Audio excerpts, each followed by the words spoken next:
we're all fascinated these days by wearable technology.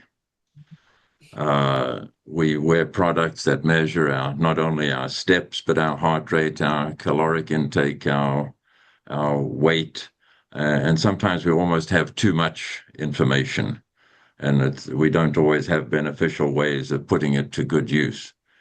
I believe that you've been involved with instrumented mouth guards that can measure G forces and the number of hits that someone gets.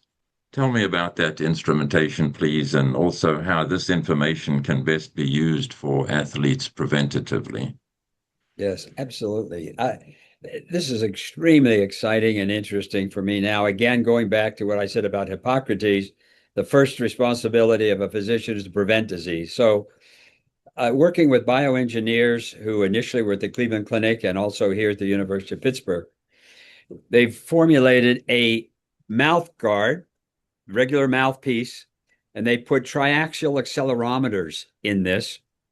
And when it's worn by an athlete or anybody that's going to get a blow to the head, it immediately records the location of the hit, cumulative number of hits, and also the G forces of each hit.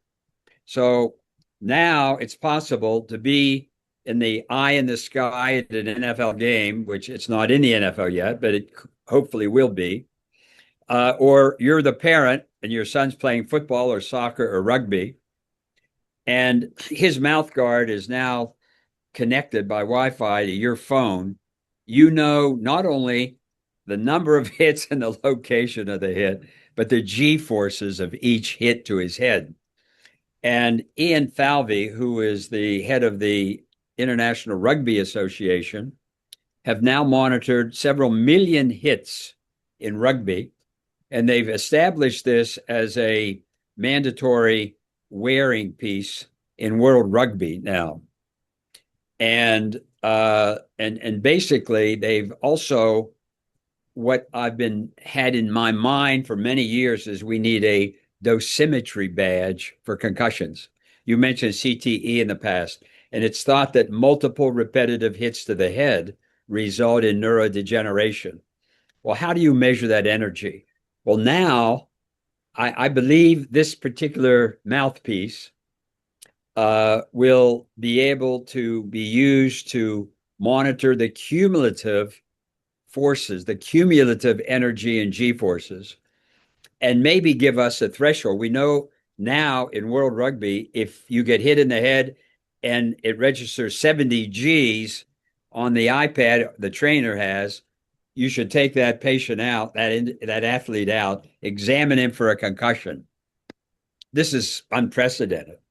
And, I think it's an incredibly preventive medicine device that's going to really change the way concussions are evaluated and detected and also managed. It's already doing this in World Rugby.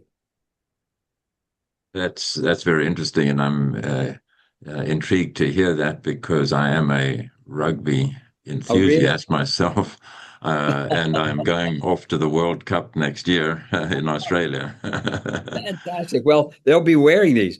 And one other thing, Doctor, they've now advanced it where there's a LED red light on the mouthpiece, so that if there's a 70 G hit or a 50 G hit in a woman, the red light flashes on and off.